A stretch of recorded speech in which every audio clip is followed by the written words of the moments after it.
When my neighbor moved out last year, I thought I'd finally have peace. But every night since then, I still hear his voice calling my name.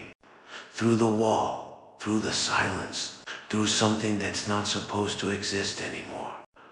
I thought I was imagining things, until it said my name. That apartment's been empty ever since.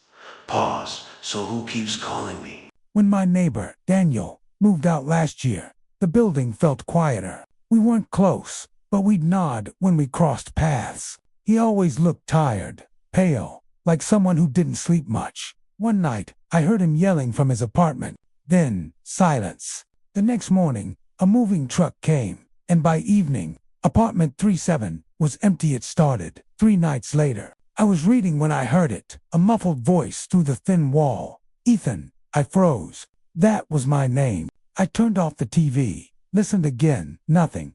The next day, I asked the landlord if someone had moved in. He said, no, 307's still locked up. But that night, it called again. The voice came from the same spot, the wall behind my bed. At 2:14 a.m., it whispered my name again, a little louder, like someone was pressing their lips against the wall. I said, Daniel, is that you? The whisper stopped. Then I heard faint scratching like nails. From the other side, I couldn't sleep after that. So the next day, I asked the janitor. He said Daniel didn't move out. He disappeared. One night, he went missing, and the cops sealed his apartment for weeks, but they never found him.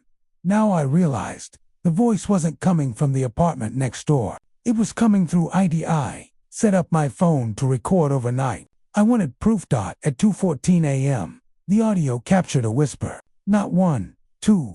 The first said, Ethan. The second said, help me. Then a thud, like something hitting the wall from inside the plaster.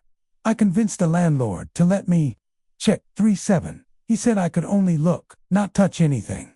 When I stepped inside, I felt it immediately. The air was freezing, and the walls were covered with scratches. There was a hole behind the bed sealed with plaster, and from inside that wall came a soft, rhythmic tapping. I grabbed a flashlight, and through the cracks, I saw something shining. A phone. Daniel's phone. It was still recording.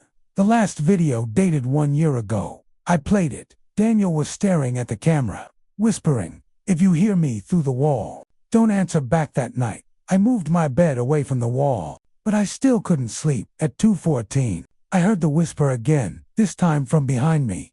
Ethan. I turned around and saw the outline of a man in the corner, his face pressed against the plaster. Trying to get out, my phone rang. Unknown number. I answered, shaken. A weak, broken voice whispered, you shouldn't have opened the wall. The line went dead. I looked back. The wall was cracked open. A single hand was reaching through it. The next morning, apartment 37 was sealed again. Police said no one was found. But now, every night, I hear tapping from inside my own wall. I moved out last month, but sometimes, when it's quiet, I still hear my name, and I know someone else is living there now.